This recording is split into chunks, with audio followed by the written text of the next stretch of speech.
Hi, I'm Delilah, and I've been living with chronic fibromyalgia for the past 3 years. Not the introduction I'd prefer, but it's become such a huge part of my life that I can't separate my story from it. Managing constant pain while dealing with people who think I'm making it up? Yeah, that's my daily reality. Honey, did you take your morning meds? James calls from the kitchen. My husband's making breakfast, and I can smell the coffee brewing. Just about to. Thanks for checking. I carefully organize my pill organizer, a routine I've perfected over time.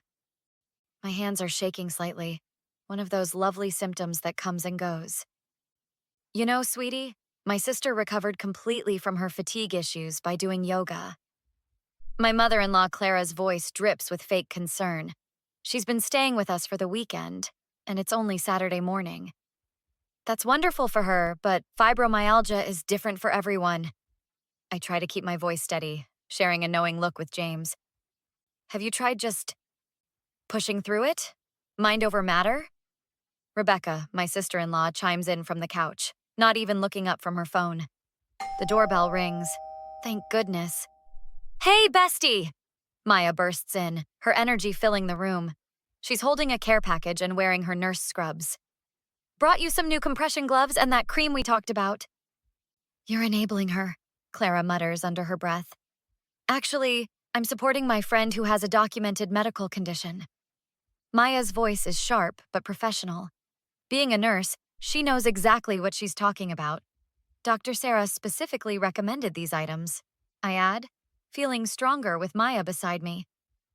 Speaking of which, I have an appointment with her on Tuesday. Another doctor visit? Honestly, Delilah, the money you're spending on all these appointments? Clara starts. Mom, we've talked about this. James finally steps in. Dr. Sarah is one of the best rheumatologists in the state. I just think she's too young to be this dependent. Rebecca looks at me with pity. You mean too young to be sick? Maya's perfectly shaped eyebrow raises. Because illness checks ID before hitting someone? I grip my coffee mug tighter, the warmth helping with my joint pain. I understand it's hard to comprehend an invisible illness, but doubting me doesn't make me any healthier. Well, when I was your age, Clara begins what I'm sure will be another story, about how she overcame something completely different through sheer willpower. Actually, I need to review my symptom journal before Tuesday's appointment, I interrupt, standing carefully. Maya, want to help me with that? Of course. That's why I'm here early. Maya follows me to my home office, where I keep all my medical records meticulously organized. As we walk away, I hear Clara say to James, I'm just concerned. Are you sure she's not being a bit dramatic? Mom, enough. James's voice is firm, but I wonder how many times we'll have to have this conversation. How many times will I have to prove that my pain is real? At least I have Maya and Dr. Sarah in my corner, and James, well, he's trying. Sometimes I think he's caught between believing his wife and pleasing his family. I just hope he continues choosing me. The house feels emptier with James away on his business trip. I'm sorting through my medications when my phone buzzes. A text from him. Just landed in Chicago, babe. Mom and Rebecca will check on you tomorrow. Great. Just what I need. I send back a quick thumbs up and try to ignore the knot in my stomach. The next morning, they arrive unannounced while I'm still in my pajamas. We brought breakfast, Clara practically sings, barging in with grocery bags. And we're going to help organize your house. That's not necessary. I'm already feeling the familiar tension headache building. Nonsense! Rebecca, start in the bathroom. I'll handle the kitchen. Actually, I'd prefer if you didn't. Oh my God, look at all these pills. Rebecca's voice echoes from my bathroom. My heart stops. Don't touch those. They're prescribed medications. I try to move quickly, but my joints are especially stiff today. Delilah, sweetie, this is exactly what we were worried about. Clara appears with my backup medication bag from the kitchen. You've become dependent on these drugs. Those cost thousands of dollars. Put them back. We're doing this because we love you. Rebecca emerges with my pill organizer and prescription bottles. This isn't love, it's criminal. Give those back. I reach for my phone, but Clara grabs it. No more enablers. No more Dr. Sarah. No more Maya. You need tough love. I watch in horror as they dump my medications down the garbage disposal. The grinding sound makes me sick to my stomach. There! Now you can start fresh. Clara looks proud of herself. Get out! Get out now! I'm shaking, both from anger and the realization of what this means. Those medications took months to get approved through insurance. They leave, thinking they've done some noble deed. I immediately call Maya. They did what? I'm calling 911 right now. No, call James first. He needs to know what his family did. But when I finally reach him, his response crushes me. Mom said you were having a meltdown. Maybe this is a wake-up call, honey. Those meds were making you paranoid. Are you serious right now? Your mother and sister literally stole and destroyed prescription medications. They're worried about you. We all are. Maybe try some of those natural remedies Mom suggested? 3 days later, I'm in the emergency room. Without my medications, my condition spiraled. Maya found me collapsed in my bathroom. BP's dropping, a nurse calls out. Her file shows a complex medication regimen that was abruptly stopped. Another responds. Through my haze, I hear Maya arguing with James in the hallway. Your family could have killed her. Do you understand that? They were trying to help. Help. I'm a nurse, James. This is medical abuse. Those medications were keeping her stable. Your mother and sister committed a crime. I drift in and out of consciousness, catching fragments of conversations. Dr. Sarah is here now, her voice sharp with anger. This is exactly why we carefully regulate these medications. You can't just stop them cold turkey. Where is her family? I want to speak to them personally about the legal implications of medication theft. The last thing I hear before passing out again is Maya on the phone. Yes, I'd like to file a police report for theft of prescription medications. The hospital room's fluorescent lights hurt my eyes as Maya helps me document everything on her laptop. Okay, let's record this while it's fresh.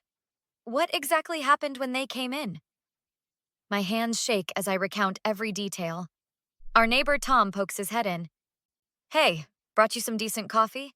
Also, I have those security camera clips you wanted. Caught your mother-in-law and sister-in-law going in and out of your house multiple times that day.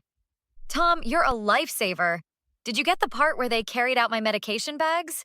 Clear as day. Even got the audio of them talking about disposing of the evidence by their car. Maya practically jumps from her chair. This is exactly what we need. The police detective is coming in an hour.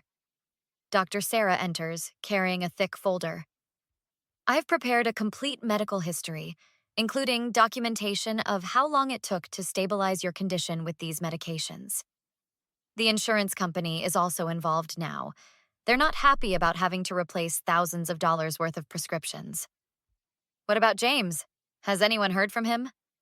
Your husband's been served with papers, a new voice says. My patient advocate, Lisa, walks in with a sharply dressed woman. This is Rachel, your attorney. We've got a solid case here, Rachel says, reviewing the security footage on Tom's phone. Theft of prescription medications, medical abuse, reckless endangerment, and your mother-in-law's text messages about fixing you are especially damning. I still can't believe Clara and Rebecca thought they could get away with this. Maya shakes her head. They didn't expect you to have such a strong support system, Lisa points out. Many victims of medical abuse don't. A police detective arrives, badge gleaming. Mrs. Walker, I've reviewed the evidence. We're pressing charges against Clara and Rebecca Walker. What they did wasn't just unethical, it was criminal. But what about James? He knew what they were planning. He admitted it in texts. He's being charged as an accessory, Rachel confirms.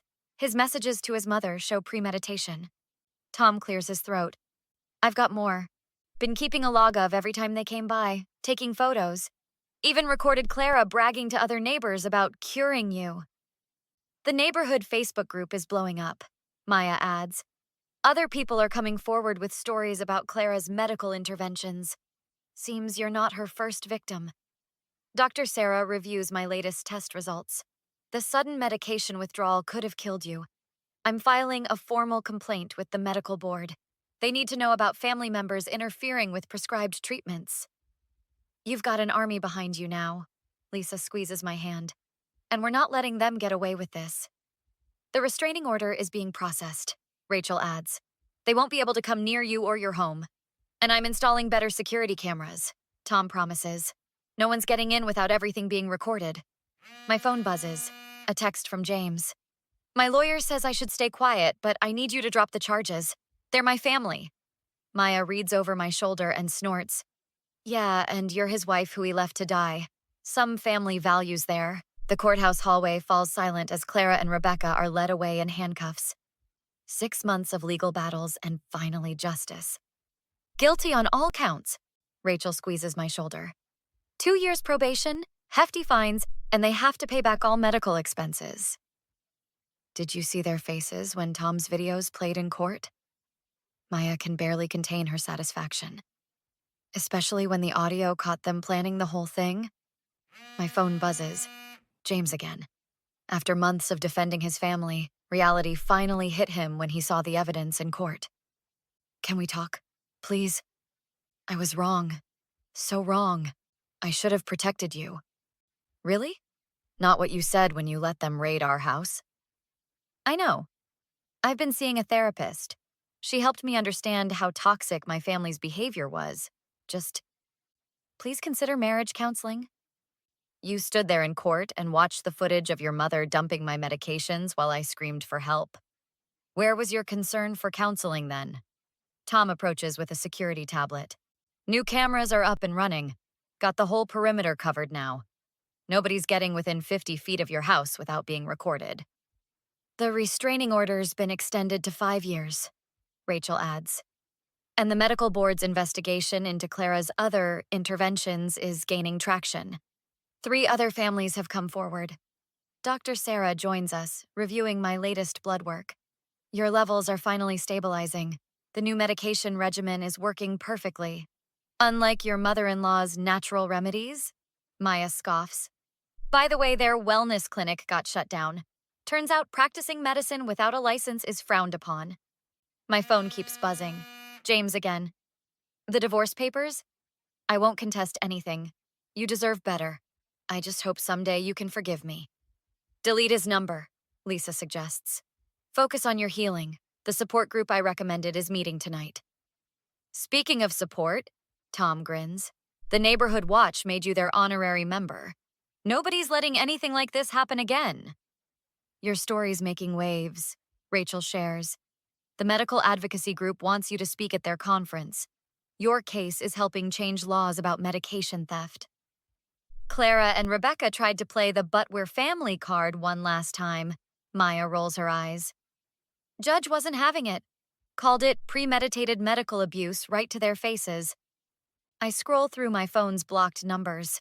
James, Clara, Rebecca, all their flying monkeys who tried to guilt me into dropping charges. My new home security app shows a neighborhood free of unwanted visitors. Ready to head out? Maya grabs her keys. The chronic pain support group starts in an hour. Dr. Sarah recommended some new members. Your life's worth more than their egos, Lisa reminds me. You built a fortress of support while they lost everything. Looking around at my real family, Maya, Tom, Dr. Sarah, Rachel, Lisa, I finally feel safe, protected, believed. You know what? I actually feel sorry for them, I realize. They thought they were destroying me, but they just helped me find my strength and my real family.